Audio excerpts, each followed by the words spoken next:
इस श्रृंखला के भाग 3 में हम जानेंगे कि आज इंसान जिस मात्रा में मांसाहार कर रहा है उससे प्रकृति पर हो रहे और भविष्य में होने वाले परिणामों को समझने की कोशिश करेंगे। आज 2021 में पृथ्वी पर तकरीबन 800 करोड़ इंसान हैं, जिनमें से 90% मांसाहार करते हैं, यानी तकरीबन 720 करोड़ लोग मांस खाते हैं। इनमें से ज्यादातर लोग भेड़, बकरी, गाय, बैल, भैंस, सूअर, मुर्गा और मछली जैसे कुछ गिने चुने जानवरों का मांस खाना पसंद करते हैं। अब यहाँ पर दिक्कत ये है कि मांस खाने वाले लोगों की तादाद बहुत ज्यादा है, जबकि प्रकृति में इन जानवरों की संख्या और उनकी प्रजनन क्षमता बहुत कम है।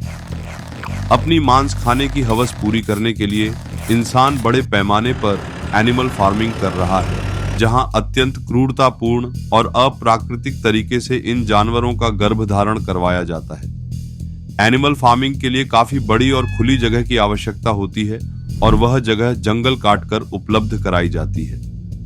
जानवरों का अप्राकृतिक गर्भधारण करवाने के बाद उनके बच्चे पैदा होने पर उन्हें अनाज खिलाकर बड़ा किया जाता है, ताकि उनसे अधिक मांस प्राप्त किया जा सके। 1 किलो मांस के लिए जानवरों को 20 से 30 किलो अनाज खिलाना पड़ता है।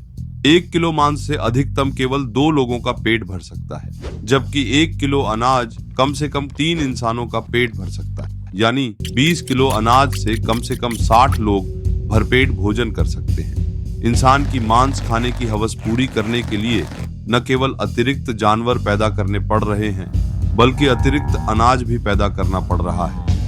अधिक अनाज उगाने के लिए अधिक जमीन की आवश्यकता होती है और वह जमीन भी जंगल काटकर प्राप्त की जाती है। पेड़ और जानवरों की हत्या करने के बाद उनके शरीर से कार्बन डाइऑक्साइड, मीथेन और नाइट्रस ऑक्साइड जैसी ग्रीन हाउस गैसें निकलती हैं। मांस खाने के बाद जो वेस्ट इंसान के शरीर से बाहर आता है, उसमें भी भारी मात्रा में कार्बन और मीथेन होता है। यही एक बहुत बड़ी वजह है जिसके कारण आज पृथ्वी का तापमान लगातार बढ़ता जा रहा है, जिसे हम ग्लोबल वार्मिंग कहते हैं। जिस प्रकार प्रदूषण और कचरा न फैलाना, ऊर्जा की बचत करना, पेड़ पौधों की रक्षा करना, इसे हम अपनी सामाजिक जिम्मेदारी मानते हैं, ठीक उसी प्रकार किसी जानवर की हत्या करना केवल किसी व्यक्ति का निजी मामला नहीं है, बल्कि यह भी हमारी एक सामाजिक जिम्मेदारी है। कृपया अपनी जिम्मेदारी निभाएं, जानवरों और प्रकृति को बचाएं।